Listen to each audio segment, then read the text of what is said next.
शिवाय। मैं doctor Nalini Madharia, Ashirwad hospital and ICSI test tube baby centre Dangania Raipur से।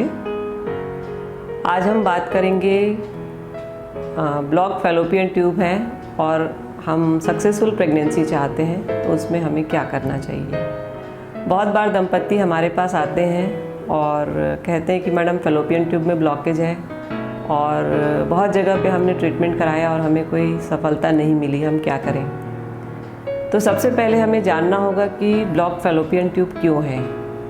देखिए, ऐसा है कि ब्लॉक फैलोपियन ट्यूब का कोई ऐसे बहुत ज़्यादा लक्षण नहीं होते हैं।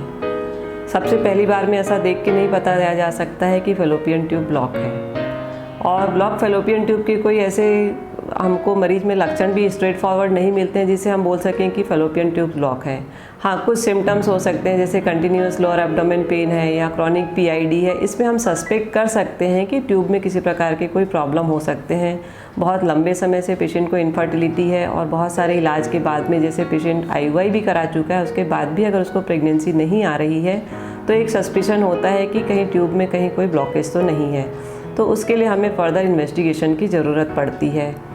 बहुत बार पेशेंट हमारे पास एक्सरे के रिपोर्ट लेके आते हैं, HSG, जो कि एक स्पेशलाइज्ड एक्सरे होता है जिसमें कि डाई इंजेक्ट करके एक्सरे लिया जाता है और उसमें पता चलता है कि ट्यूब में ब्लॉकेज है या ट्यूब खुला हुआ है या ट्यूब में और किसी भी प्रकार की कोई प्रॉब्लम है।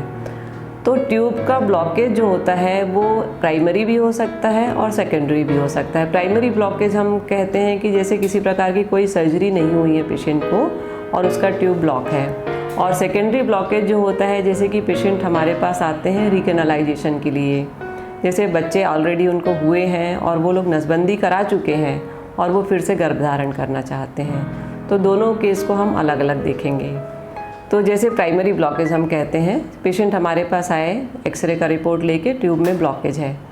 तो ट्यूब में ब्लॉकेज को खोलने के लिए अगर ट्यूब में ब्लॉकेज फ्लिम्जी है या सिंपल ब्लॉकेज है तो बहुत बार लैप्रोस्कोपी, हिस्ट्रोस्कोपी से हम ब्लॉकेज को खोल सकते हैं।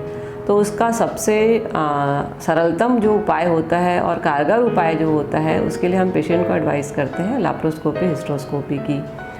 नीचे से हम हिस्ट्रोस्कोपी करके देखते हैं कि पेशेंट की यूट्राइन कैविटी कैसी है, दोनों ट्यूब्स की ओपनिंग कैसी है और उसके बाद में हम लैप्रोस्कोप डाल के बाहर से यूट्रस का स्ट्रक्चर और ट्यूब की स्टडी करते हैं। अगर ट्यूब में बहुत ज़्यादा डैमेज नहीं हुआ है, ट्यूब बहुत ज़्यादा सॉलिडिफाई नहीं हुआ है, बहुत हाइड्रोसल्पिंग्स नहीं है, तो हम हिस्ट्रोस्कोपिक कैनुलेशन करके ट्यूब को ओपन कर सकते हैं। और बहुत बार देखा गया है कि HSG में ब्लॉक ट्यूब लेकर आता है पेशेंट और हिस्ट्रोस्कोपी, लैप्रोस्कोपी करके हम लोग ट्यूब को खोलते हैं और उसके बाद पेशेंट को बिल्कुल साधारण तरीके से ट्रीटमेंट के बाद में सक्सेसफुल प्रेगनेंसी हो जाती है।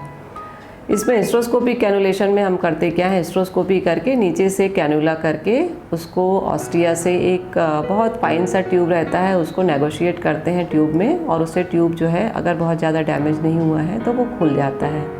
और उसके बाद या तो ओवुलेशन इंडक्शन और प्लान्ड रिलेशन करके या फिर IUI करके पेशेंट प्रेगनेंसी ले सकता है।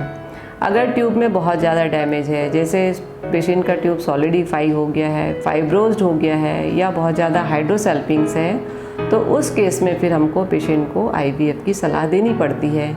क्योंकि अगर ट्यूब बहुत ज़्यादा डैमेज हो चुका है और हम किसी भी तरीके से ट्यूब को खोल देते हैं और उस ट्यूब में अगर प्रेगनेंसी की हम मतलब हम कोशिश करें कि उसमें प्रेगनेंसी हो पेशेंट को, तो कई बार एक्टोपिक प्रेगनेंसी के भी चांसेस रहते हैं। तो लैप्रोस्कोपी, हिस्ट्रोस्कोपी के बहुत फ़ायदे ये रहते हैं कि हम ये जान सकते हैं कि ट्यूब काम करने लायक है कि नहीं है, ट्यूब खुलेगा कि नहीं, ट्यूब फंक्शनिंग है कि नहीं। केवल ट्यूब का खुल जाना इम्पॉर्टेंट नहीं होता है, ट्यूब के खुलने के साथ साथ उसका एक्टिव होना, उसका फंक्शनिंग होना भी इम्पॉर्टेंट है ताकि सक्सेसफुल इंट्रायूट्राइन प्रेगनेंसी पेशेंट को मिल सके।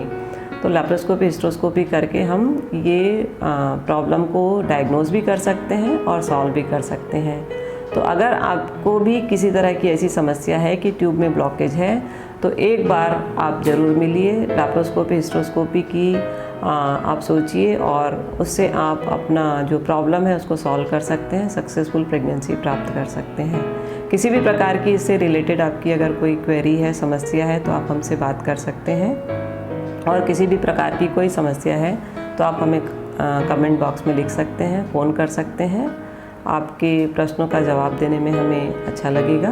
आप हमसे मिल सकते हैं। धन्यवाद।